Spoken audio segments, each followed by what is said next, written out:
अति पवित्र स्थान में ले चल प्रभु,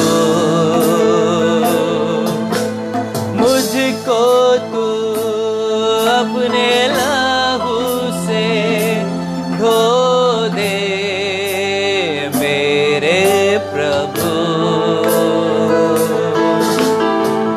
पवित्र अति पवित्र स्थान में ले चल प्रभु, मुझको तू अपने लहू से धो दे मेरे प्रभु।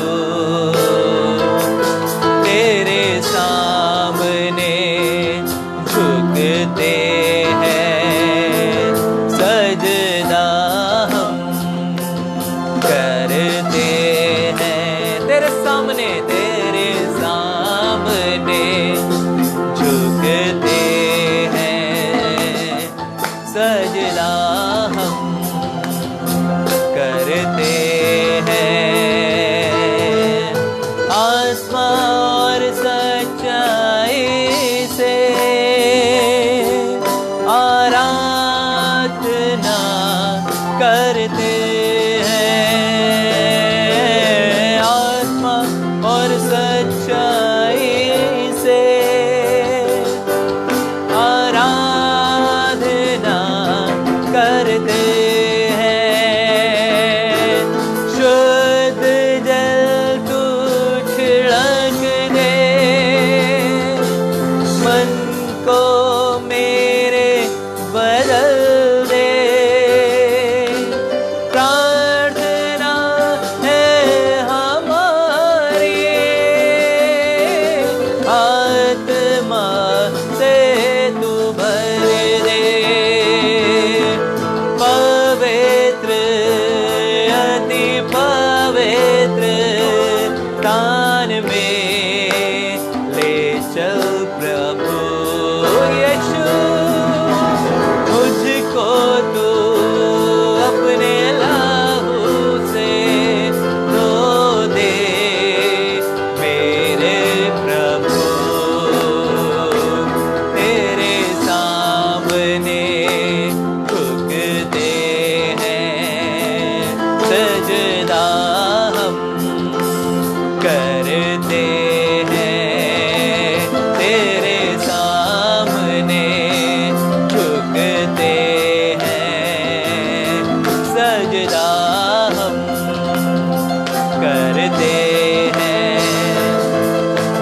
आत्मा और सच्चाई से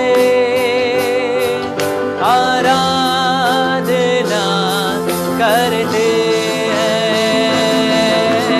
आत्मा और सच्चाई से आराधना करते हैं। तेरा लहू बड़ा कीमती है प्रभु, तेरा लहू बड़ा कीमती है। तेरा लहू बड़ा कीमती है प्रभु, तेरा लहू बड़ा कीमती है। तूने जो लहू बहाया है, सारी दुनिया को बचाया है। तूने जो लहू बहाया है, सारी दुनिया को बचाया है। कभी तूने किसी से ना कुछ मांगा, कभी तूने किसी से ना कुछ चाहा। कभी तूने किसी से ना कुछ मांगा, कभी तूने किसी से न कुछ चाहा। तेरा लहू बड़ा कीमती है प्रभु, तेरा लहू बड़ा कीमती है। ओ तेरी स्तुति और आराधना करता हूँ मैं तुझसे ये प्रार्थना, महिमा से अपनी तू इस जगह को भर, जो भी तू चाहे तू यहाँ पे कर। Hallelujah,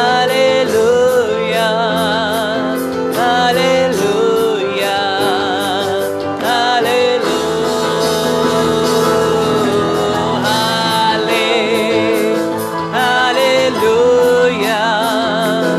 hallelujah, hallelujah.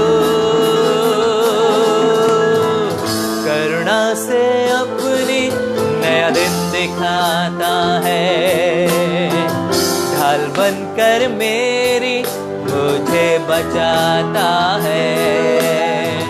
जब मैं पुकारूं तू दौड़ आता है, जब मैं गिरूं मुझे उठाता है।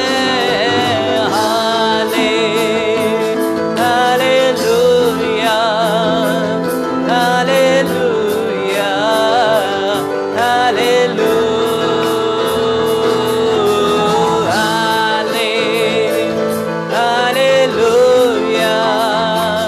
हालेलुया, हालेलुया,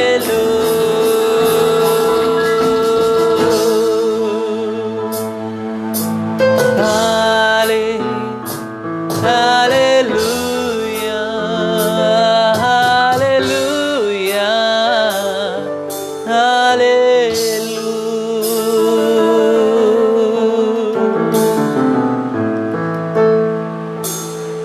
तेरी करुणा से प्रभु एक एक दिन देखने को मिल रहा है जिंदगी का। तेरी करुणा है प्रभु कि हम मिट नहीं गए हैं लेकिन जिंदगी जमीन पे कायम हैं। और शुक्र करते हैं खुदावन कि जो चीजें हमने कभी मांगी भी नहीं खुदावन, जो हमारे जहन में भी ना चढ़ी प्रभु, तूने वो चीजें हमें दी खुदावन। तेरा शुक्र करते हैं आज की इस बेहतरीन सुबह के लिए कि पूरा घराना मिलके प्रभु तेरे नाम को आदर दे रहा है, तेरे नाम को इज्जत दे रहा है, तेरे नाम को महिमा दे रहा है। यीशु मसीह, तू वाकई में हमारे जिंदगियों के लिए बरकत का बायस है। अगर मैं अपनी बरकतों को जिंदगी में देखता हूं तो इसका इल्जाम किसी और पर नहीं लगाऊंगा, लेकिन मैं तुझ पर लगाऊंगा क्योंकि मुझे तुझसे आशीषें मिलती हैं। ये इल्जाम है तुझ पर खुदावन कि तू मुझे बरकत देता है। हर एक भली वस्तु जो हम तेरी ओर से पाते हैं प्रभु, तेरी ओर से हमें मिलती है, हम तेरा शुक्र करते हैं। और आज भी क्योंकि हम तुझसे पाते हैं तो हम तेरे हुजूर जब आते हैं तो खाली हाथ नहीं आते हैं, अपने इस दिल को लाते हैं, अपनी स्तुति आराधना को लाते हैं, अपने दिल की गहराई से तुझे धन्यवादिता के बलिदान चढ़ाते हैं प्रभु। और यही कहते हैं खुदावन कि हमारी जिंदगी के लिए तुझसे बेहतर कुछ हो ही नहीं सकता है। You are the best for us, for our family, for our life. And we adore your name, Lord. We magnify your name, Lord, for you are worthy of all our praises. Glorify your name, Lord. Glorify your name, Lord. तेरा शुक्र करते हैं प्रभु आज की एक बार फिर से इस बेहतरीन संगति के लिए। पवित्र आत्मा तेरा शुक्र करते हैं तेरी उपस्थिति के लिए हमारे बीच में और गाइड करने के लिए प्रभु। इस आराधना के दौरान ना हमें आता है गाना ना बजाना, लेकिन हमें इतना मालूम है जो कुछ इस हाथ में है इस समय टैलेंट के रूप में, ये तेरे चरणों में अर्पित है प्रभु, तेरे चरणों में है प्रभु। ना हमारा गाना ना बजाना किसी को दिखावे के लिए प्रभु, ये तेरे लिए है। और खुल के कहते हैं ये तेरे लिए है प्रभु, और तेरा ही है और तुझे ही वापस मिले। सारा आदर तेरा है और तुझे ही मिले वापस प्रभु। हम घटें, आज की सुबह आप बढ़ें, आपका नाम जलाल पाए। Glorify your name Lord, glorify your name Lord. तेरा शुक्र हो प्रभु। एक बार फिर से प्रभु, जब हम ऑनलाइन वर्शिप में हैं और बहुत से लोग आज ऑनलाइन वर्शिप में हैं प्रभु, जो कोई इस ऑनलाइन वर्शिप से जुड़ा है या कहीं और किसी आराधना से जुड़ा है प्रभु, मैं उन खादिमों के लिए दुआ कर रहा हूं, क्योंकि वो बहुत मेहनत करते हैं प्रभु, इस ऑनलाइन वर्शिप को तैयार करते हैं प्रभु। और उसके बाद उन सब लोगों के लिए जो इस ऑनलाइन वर्शिप के द्वारा आशीष पा रहे हैं, पवित्र आत्मा इस माध्यम को भी आप ब्लेस करें प्रभु। जहां आराधनाएं हो रही हैं फिजिकली चर्चेज में, उन्हें भी ब्लेस करें प्रभु। खुदावन तेरे लोग बहुत दिन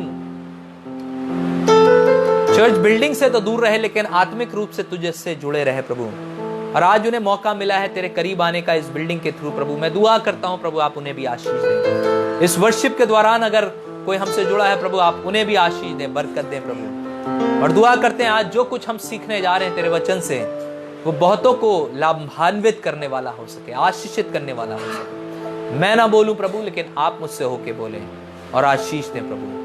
एक बार फिर से हम सारे बीमारों को तेरे हुजूर लेके आ रहे हैं, जो तेरी कलीसिया में बीमार हैं, जो तकलीफ में है, परेशानी में है।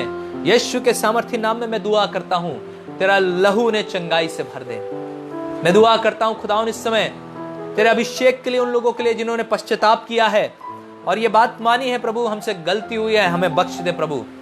मैं दुआ करता हूं उनकी जिंदगी में तेरा लहू काम करे, उनके उद्धार का रास्ता खोले प्रभु, ताकि वो भी तेरी गले में शामिल किए जा सके प्रभु। सारा आदर आपको देते हैं प्रभु, सारा आदर आपको देते हैं, आप इससे होके। एक बार फिर से हम दुआ करते हैं आशीष भाई के परिवार के लिए, जहां पे हम आज मौजूद हैं प्रभु और आराधना को अंजाम दे रहे हैं प्रभु।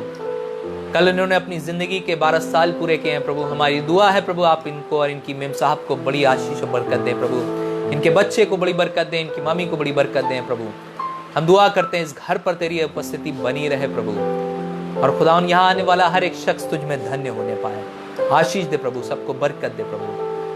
फिर से हम सबों के ऊपर तेरा अनुग्रह होने पाए। यीशु के समर्थी नाम में दुआ को मांगते सुनिए और ग्रहण करें। आमीन, आमीन,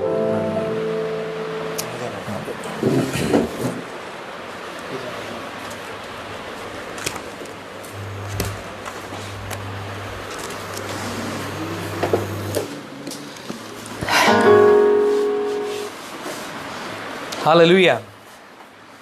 खुदावंद यीशु मसीह का शुक्र करते हैं कि वो हमारा बहुत अच्छा खुदा है और हमसे प्यार करता है, हमारी चिंता करता है, हम पर अपना अनुग्रह करता है।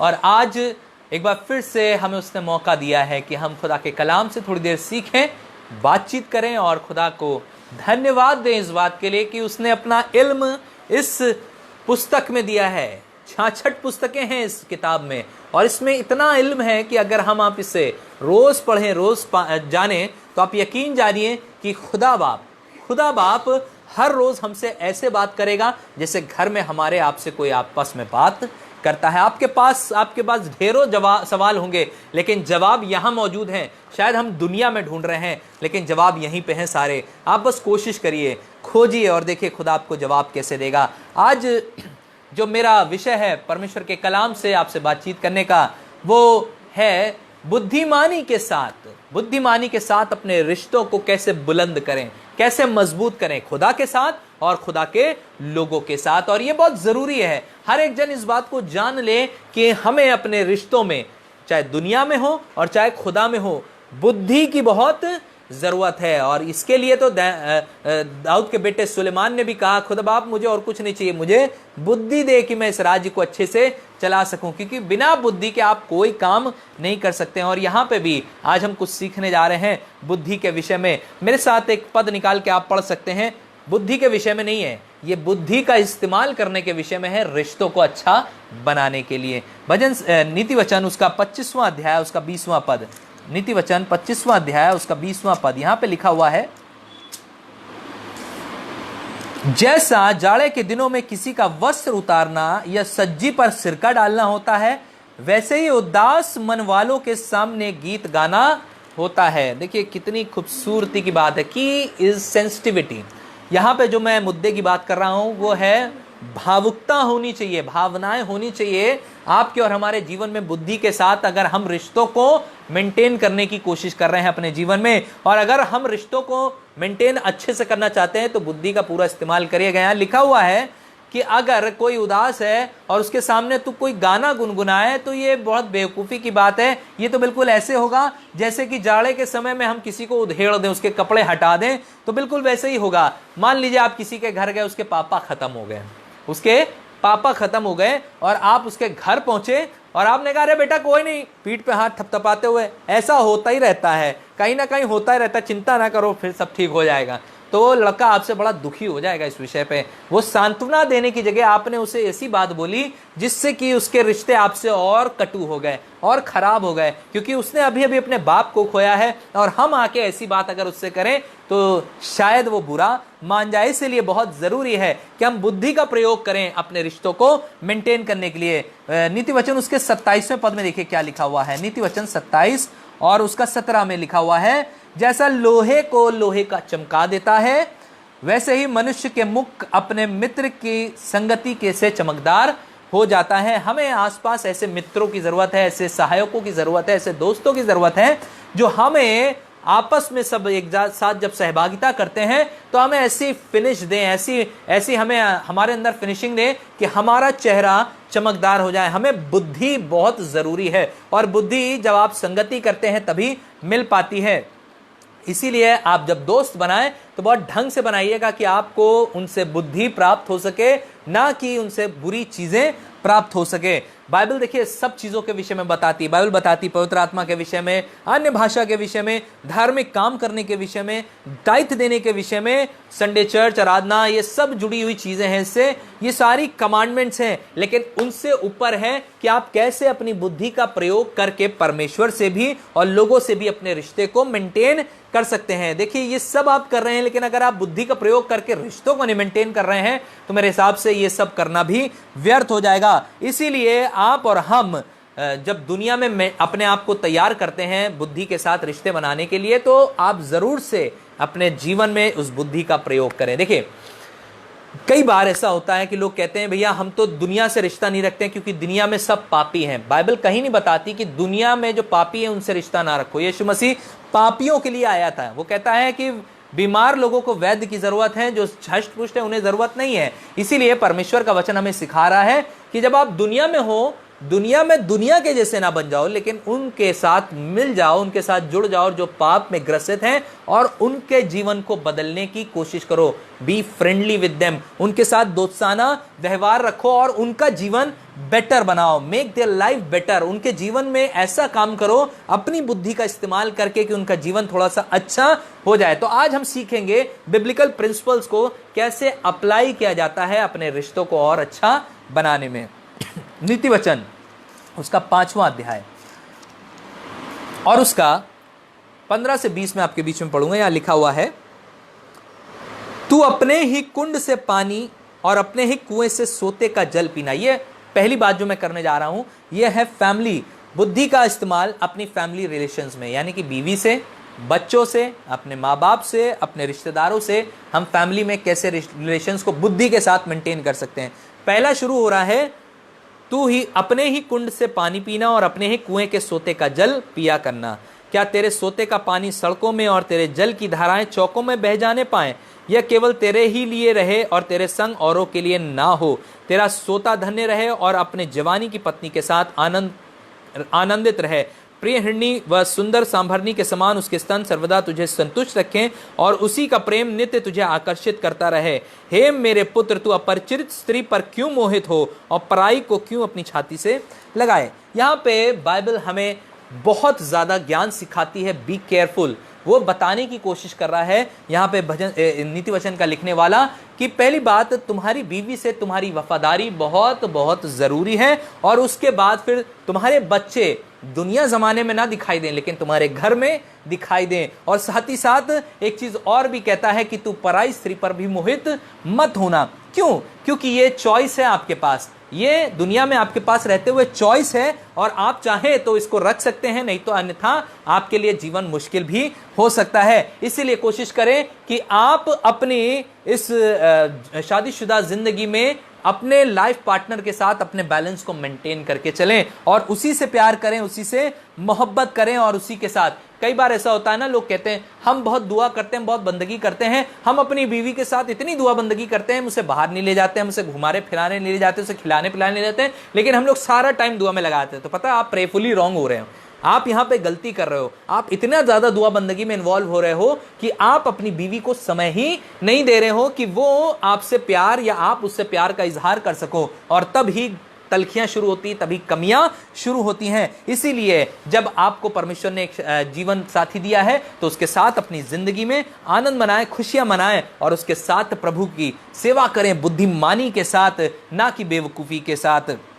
एक्स्ट्रा मैरिटल अफेयर्स वैसे भी परमेश्वर मना करता है, क्योंकि जब हम और आप ऐसा करते हैं तो नेगेटिविटी आती है, प्रॉब्लम्स आते हैं और जिंदगी से आनंद चला जाता है। इसीलिए जो खुदा ने दिया है उसमें संतुष्ट हो। जो सोता आपको मिला है उसी के कुंड का पानी आप और हम पिए। साथ ही साथ बच्चों के लिए एक बड़ी अच्छी शिक्षा है। देखिए, एक बच्चा है जिसे आईफोन की जरूरत है, बहुत जिद करता अपनी मम्मी पापा से, मुझे आईफोन चाहिए, मुझे आईफोन चाहिए, और मम्मी पापा कोशिश करते हैं भैया उसे आईफोन ना दें, उसे आईफोन ना दें। क्यों? क्योंकि उनके पास उतनी इनकम नहीं है, और जब इनकम ना हो और आईफोन दे दिया जाए तो बच्चे के लिए ये उसकी सेहत के लिए बहुत हानिकारक हो सकता है, और साथ ही साथ माँ बाप की सेहत के लिए भी, क्योंकि माँ बाप पैसा जोड़ के रखते हैं कि आने वाले दुखी समय के लिए वो पैसा इस्तेमाल किया जा सके। और बच्चे जो हैं वो अनरियलिस्टिक एक्सपेक्टेशंस रखते हैं अपने जीवन में कि हमें ये मिल जाए, हमें वो मिल जाए, लेकिन माँ बाप बुद्धि से इस्तेमाल करते हैं कि बच्चे को वही दें जिसकी जरूरत है। अब जैसे लड़का लड़की आने वाले समय में शादी के बंधन में बंधना चाहते हैं, तो लड़का लड़की में कैटरीना कैफ को देख लेता है, और कभी कभी लड़की जो है लड़के में शाहरुख खान को देख लेती है। लेकिन होता क्या है, जब शादी हो जाती है उसके बाद समझ में आता है मैंने तो तुम में शाहरुख खान देखा, तुम तो शाहरुख खान के एस भी नहीं हो और तुम कैटरीना की के भी नहीं हो। क्यों? अरे आपको तो पहले ही से पता था भैया वो नॉर्मल इंसान है। आपने बहुत ज्यादा एक्सपेक्टेशंस बढ़ा दी इस विषय पे कि हम किसी तरह हमारा जो जीवन साथी है वो किसी इंडस्ट्री के बंदे से मिलता जुलता दिखाई दे, और जब नहीं मिलता जुलता दिखाई देता है तब प्रॉब्लम शुरू हो जाती हैं, तब मुसीबतें शुरू हो जाती हैं, और फिर मैरिज गेट्स वर्स, शादीशुदा जिंदगी और खराब हो जाती है। क्यों? क्योंकि हमने जो एक्सपेक्टेशन उससे लगाई थी अब उससे ज्यादा कहीं वो बुरा हमें दिखाई देता है। इसलिए पहली बात, आपके जीवन में परमेश्वर ये बात हमें और आपको सिखा रहा है, टेम्पटेशंस तो आएंगी, मुसीबतें तो आएंगी, परेशानियां तो आएंगी, लेकिन उनसे निकलना बहुत जरूरी है। अगर किसी का ब्रेन बहुत अच्छा वर्क कर रहा है, वो बहुत ज्यादा संतुलित काम करता है, परमेश्वर की हर बात पे चलता है, तो यकीन जानिए उसके जीवन में टेम्पटेशन सबसे ज्यादा आती है। और अगर हमारे आपके जीवन में नहीं आ रही है तो शायद हमें किसी साइकियाट्रिस्ट को दिखाने की जरूरत है, क्योंकि हमारा ब्रेन शायद अभी सही काम नहीं कर रहा है, क्योंकि हम रिश्ते मेंटेन नहीं कर पा रहे हैं। और अगर आ नहीं रही है तो आप इंतजार करिए, किसी ना किसी दिन जरूर आएंगी और आपको परेशान करेंगी, लेकिन आपको हमें स्थिर होने की जरूरत है। नीति वचन 31 और उसके 28-29 में देखिए क्या लिखा है। नीति वचन 31 उसके 28-29 में देखिए क्या लिखा है।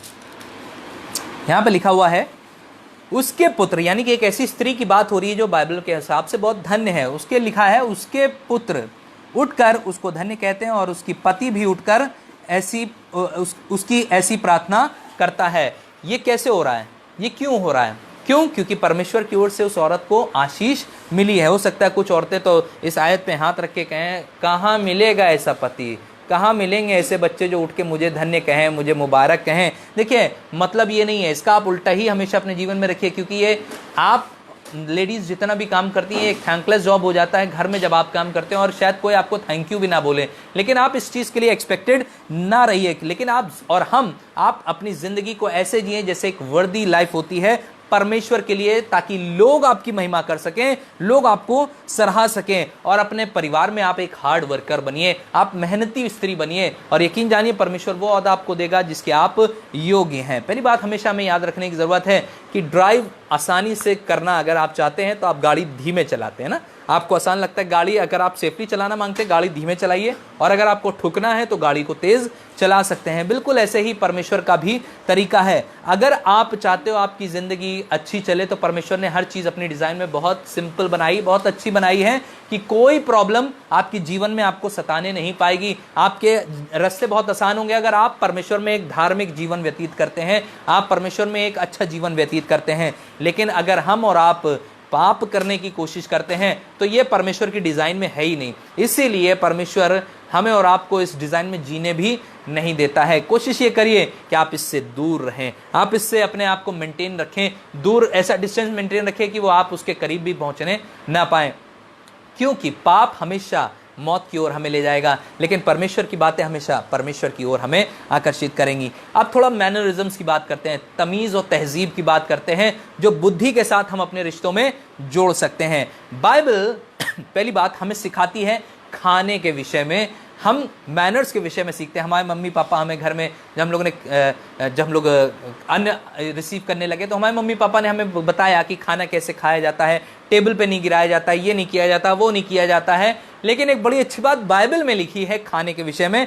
वो मैं आपसे बीच में ज़रूर पढ़ना चाहूँगा, जो मिलेगी नीति वचन उसका 23वां अध्याय और उसके 1 और 2 में लिखा हुआ है, जब तू किसी हाकिम के संग भोजन करने को बैठे, हाकिम की जगह आप किसी भी परिवार वाले के घर में बैठे, कहीं भी जाएं, रिश्तेदारी में जाएं, वहाँ बैठें, तब इस बात का मन लगाकर सोचना कि मेरे सामने कौन है, और यदि तू अधिक खाने वाला हो तो थोड़ा खाकर भूखा उठ जाना है। देखिए कितनी अच्छी बात यहाँ पे बाइबल मैनर्स सिखा रही है हमें।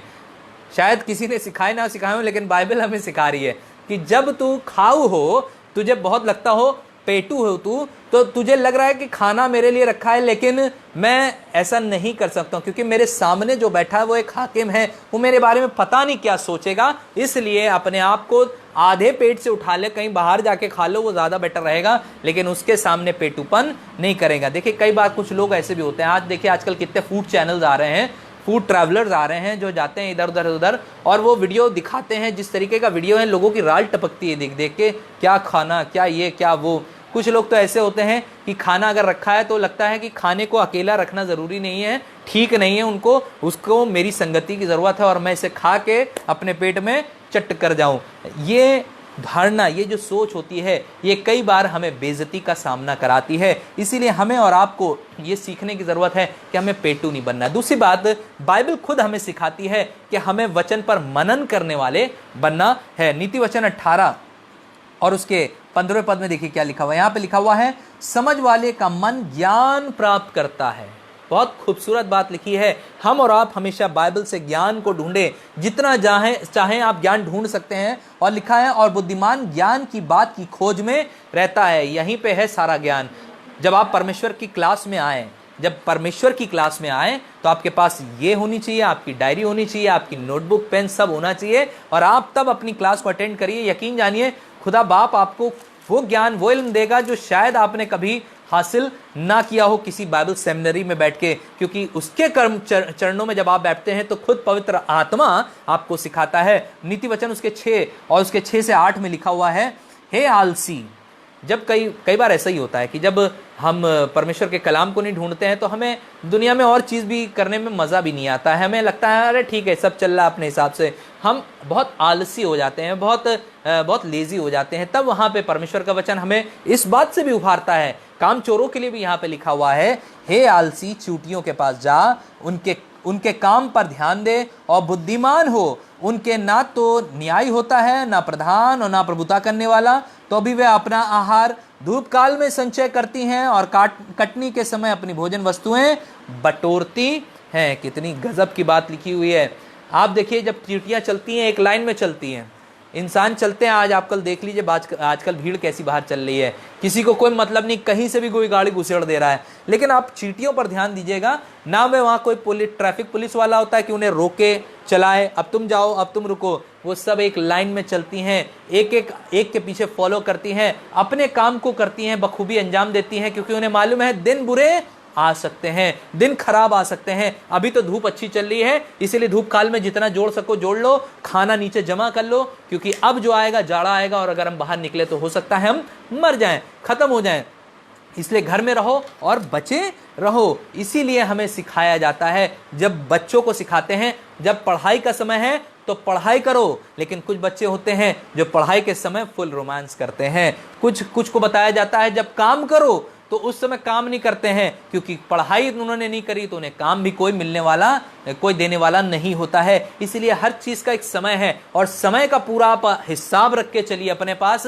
बाइबल ये सिखा रही है, ये मैं नहीं सिखा रहा हूं। यहां मेरे पास इतना ज्ञान नहीं कि मैं आपको ये सब बता सकूं, लेकिन मैं यहां से निकाल के आपको बता रहा हूं कि यहीं पे सब कुछ लिखा हुआ है। हर चीज का एक समय है। हर चीज को अगर हमने समय के अनुसार किया तो हम बचे रहेंगे, अन्यथा हम मुसीबत में पड़ सकते हैं। एक बार एक पास्टर ने एक प्रोफेसी करी और उसने कहा एक लड़की से कि तू इस लड़के से शादी कर ले, क्योंकि मुझसे खुदा कह रहा है ये बात कि तू अगर इससे शादी कर लेगी तो तेरा जीवन सफल हो जाएगा। आपको यकीन नहीं होगा, उस लड़की ने 16 साल की थी, जबरदस्ती उसने शादी करी उस लड़के से, क्योंकि उसके घर वालों ने प्रेशर डाला कि पादरी साहब ने कहा है। अब आप सोचिए कितनी गलत प्रोफेसी उस पास्टर ने करी। और उसके बाद क्या हुआ, वो लड़का डिप्रेशन का शिकार था और वो डिप्रेशन में जाते जाते एक दिन फांसी लगा लेता है। एक बच्चा उस लड़की के पास छोटी सी उम्र में, और वो आदमी फांसी लगा के खत्म हो जाता है। और तब वो प्रोफेसी कहाँ गई जो उस पास्टर ने करी। कभी भी खुदा का नाम लेके हम ऐसी कोई बात ना करें जिससे किसी का नुकसान हो जाए, कि खुदा हमसे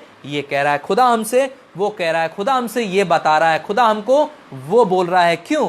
क्योंकि खुदा जिससे चाहता है उससे बोलता है, लेकिन इस तरीके से नहीं बोलता जिस तरीके से उस शख्स ने उससे बोला। देखिए, कई बार आजकल ढेरों प्रॉफिट्स हमें दिखाई देते हैं जो बहुत सी भविष्यवाणियां कर रहे हैं, लेकिन मैं तो ये कह रहा हूं कि हर एक भविष्यवक्ता, कोई कह रहा है यहाँ लड़ाई होगी, कोई कह रहा है यहाँ अकाल पड़ेगा, कोई कह रहा है कोरोना से भी बड़ी बीमारी आएगी, कोई कुछ कह रहा है, लेकिन मैं कह रहा हूँ ये सारी बोलने की बजाय अगर पता चल जाता है हमें कि ये सब बीमारियां आने वाली हैं, तो हम खादिम मिलकर दुआ क्यों नहीं करते हैं उस विषय पे। अगर हम दुआ करें तो निश्चय खुदा अपनी मर्जी को बदल सकता है। अगर उसने बोला है कि मैं यहाँ पे तबाही भेजूंगा, अगर हम खुदा खादिम है और हम दुआ करना शुरू करें तो क्या कुछ नहीं हो सकता। क्या वहां पर जब सदोम अमोरा को बर्बाद करने जा रहे थे वो 3 दूत, तो क्या अब्राहम ने बार बार जिक्र नहीं किया कि 5 लोग अगर धर्मी मिले, 45 लोग धर्मी मिले, 25 लोग धर्मी मिले, ऐसे कर करके घटाता गया। परमेश्वर ने क्या कहा, अगर एक भी धर्मी मिल गया, एक पे आ गया परमेश्वर, कहने लगा तू 50 छोड़, एक भी धर्मी आ गया तो मैं सदोम अमोरा को बर्बाद नहीं करूंगा। हो सकता है शायद मेरी और आपकी एक दुआ से आपके शहर पर दया हो जाए, आपके लोगों पर दया हो जाए, आपकी कलीसिया पर दया हो जाए। इसलिए आप इस बात को याद रखिए कि आपके ऊपर आपको अपने चर्च में भी अपनी बुद्धि का बहुत प्रयोग करना है। ऐसी कोई बात नहीं बोलनी है जिससे किसी का नुकसान हो सके। हमेशा याद रखिएगा, your past can not hold your future and God holds your future. आपका जो बीता हुआ कल है वो आपके भविष्य को नहीं तय कर सकता है, लेकिन परमेश्वर है जो आपके भविष्य को तय कर सकता है। इसलिए आप परमेश्वर पर अपने ईमान को रखें और वही सब कुछ पूरा कर सकता है। एक और चीज बाइबल सिखाती है गुस्से के विषय में। नीति वचन, अगर उसका हम 12वां अध्याय निकालें और उसके 16वें पद को पढ़ें तो देखिए लिखा है, मुंह की रिस उसी दिन प्रकट हो जाती है, परंतु चतुर अपमान को छिपा रखता है। यहां पर मूड की जो रिस है, यानी कि गुस्सा है, वो उसी समय मुंह पे आ जाता है, वो निकालना शुरू कर देता है। लेकिन जो बुद्धिमान होता है वो अपने अंदर के अपने अपमान को छिपा के रखता है। 29वें पद में देखिए क्या लिखा हुआ है नीति वचन के। यहाँ पे लिखा हुआ है 11वें पद में उसके लिखा हुआ है, अब मूर्ख अपने सारे मन की बात खोल देता है, परंतु बुद्धिमान अपने मन को रोकता है और शांत कर देता है। कितना बुद्धिमान है, हमारी सोच, हमारी समझ। अभी गुस्से के लिए हमने पढ़ा कि मूर्ख अपनी मूर्खता सब निकाल देता है। अब यहाँ पे लिखा हुआ है मूर्ख अपने सारे मन के विचार भी निकाल देता है, सब कुछ उगल देता है, लेकिन बुद्धिमान उसे रोक के रखता है। Have your word judicially to be spoken. और साथ ही साथ परमेश्वर ये सिखाने की भी कोशिश कर रहा है, अगर हम बुद्धि का इस्तेमाल करके अपने शब्दों को नहीं बोलेंगे तो हमारे शब्दों को कोई पकड़ सकता है, कोई उसमें से हमें फंसा सकता है, निकाल सकता है बातों को। 23वें अध्याय के 7वें पद में देखिए क्या लिखा है। यहाँ पे लिखा हुआ है, क्योंकि जैसा वह अपने मन में विचार करता वैसा वह आप है, वह तुझसे कहता है तो खा पी, और परंतु अपने मन तुझसे लगा नहीं रखता है। कितनी बड़ी बात है कि जो अपने मन में विचार करता है वही मुंह पर ले आता है, लेकिन हमें और आपको सोचने की जरूरत है। देखिए सोचना कहां से होता है? सोचना हमारे दिल से होता है। हमारे विचार, जो हमारी फीलिंग्स होती हैं वो हमारे दिल में होते हैं, और हमारे जो थॉट होते हैं वो हमारे मन में होते हैं। जब ये दोनों मिल जाते हैं तो हमारा कैरेक्टर डिफाइन होता है, हमारा कैरेक्टर, हमारा चरित्र बनता है। और परमेश्वर चाहता है कि हम और आप अपने जीवन के बुरे ख्यालों को अपने जीवन से बाहर कर दें और अच्छे जीवन में अच्छे जीवन की चाल चलें, अच्छी सोच को रखें, तो डिप्रेशन का शिकार मेरे हिसाब से तो आप कभी नहीं बनने वाले। खुदा आप में और हम में अपने आप को देखता है। पहली बात, वो अपने जैसी चीजों को लाता है। वो कहता है आओ हम मनुष्य को अपने शक्ल अपनी सूरत में बनाए। शक्ल और सीरत दोनों हमें उसने अपनी दी, अपना स्वभाव भी दिया, अपनी शक्ल भी दी। और ये परमेश्वर की खूबी थी कि हमारे अंदर कुछ नहीं था तो उसने हमें इतना कुछ दिया। और हमें भी जैसा हम इस दुनिया में हैं, जब तक हैं, हमें अपने जीवन के द्वारा, अपनी चाल चलन के द्वारा, खासतौर से अपनी बुद्धि के द्वारा अपने रिश्तों को अपने खुदा से, साथ साथ अपने रिश्तेदारों से, अपने अजीजों से बना के रखना है, ना कि खराब करके रखना है। क्योंकि यही रिश्ते हैं जिनको खुदा कहेगा कि आगे चल के पूछेगा हमसे, कैसा तुमने रिश्ता रखा अपने पादरी से, अपनी कलीसिया से, अपने भाई बहनों से, अपने रिश्तेदारों से। और तब हम कहेंगे वो ऐसे थे, वो वैसे थे। नहीं नहीं नहीं, हमें बुद्धि का इस्तेमाल करना है, उगल नहीं देना है, सब गुस्सा नहीं निकाल देना है, अपने थॉट्स को कंट्रोल करके रखना है। अरे खुदा को भी तो काम करने दो। सारा गुस्सा तुम निकाल दोगे तो वो किसके लिए है? बैठा है न्याय करने के लिए। हमें और आपको न्यायी बनने की जरूरत नहीं है, लेकिन हमें और आपको खुदा के काम को अंजाम देने की जरूरत है। हमारा काम है लोगों को जाकर परमेश्वर के कलाम को बांटना, लोगों को जाके बताना कि खुदा कितना भला है। खासतौर से उसका उद्धार जो अब तक लोगों तक नहीं पहुंच पाया है, हमें और आपको पहुंचाने की जरूरत है। उम्मीद है इस वचन ने आपको भारा होगा, आपके जीवन में आशीष दी होगी, बरकत दी होगी। आप इस वचन को खुद सुने, फैलाएं, औरों को बताएं और बताएं कि खुदा हमारा कितना भला है, जो हमें बुद्धि से परिपूर्ण करना मांगता है। आइए हम इस वचन के लिए दुआ करेंगे। प्यारे खुदा, आपके निहायत ही शुक्रगुजार है प्रभु, अपना जिंदा खुदा है। धन्यवादित है आपके अनुग्रह के प्यार के लिए, आपके उस वचन के लिए जो आपने आज हमें दिया कि हम सीख पाए खुदावन कि हमारे लिए बुद्धि कितनी ज़रूरी है कि हम अपने रिश्तों को मेंटेन कर सकें। पहली बात तो तुझसे, और उसके बाद खुदावन अपनी इस दुनिया में भाई बहनों से। खुदावन मैं दुआ करता हूँ खुदावन हमें ऐसी बुद्धि और ऐसी समझ दे खुदावन कि हम अपने रिश्तों में बेवकूफ़ी ना करें, लेकिन बड़ी मोहब्बत के साथ अपने रिश्तों को मेंटेन करें, ताकि बहुत से लोग आशीषित और धन्य हो सके। हमारा उठना बैठना, चलना फिरना बुद्धि के अनुसार और समझ के अनुसार और तेरे आत्मा के अनुसार होने पाए खुदावन, ताकि हम एक ऐसा कैरेक्टर बिल्ड करें जो तुझे भाने वाला हो सके और तुझे अच्छा लगने वाला हो सके। जितने लोगों ने इस वचन को सुना है, आप उन्हें बरकत दें, आप उन्हें आशीष दें। मैं दुआ करता हूँ ये वचन उनकी जिंदगियों में 100 गुना फलवंत हो और खुदावन बढ़ता चला जाए, बढ़ता चला जाए। प्रभु एक बार फिर से हम शुक्रगुजार हैं तेरे इस उम्दा कलाम के लिए जो तूने हमें दिया है। सारा आदर आपको देते हैं क्योंकि आप इस योग्य हैं। यीशु के नाम में इस दुआ को मांगते हैं, सुनिए और ग्रहण करें, आमीन। अब परमेश्वर का प्रेम, प्रभु यीशु मसीह का अनुग्रह, पवित्र आत्मा की सहभागिता से लेकर हमेशा तक हम सब ईमानदारों के साथ जब तक यीशु मसीह ना आए होती रहे, आमीन आमीन। खुदा आपको बड़ी आशीष दे। God bless you. शालोम। प्रभु आपको बरकत दे।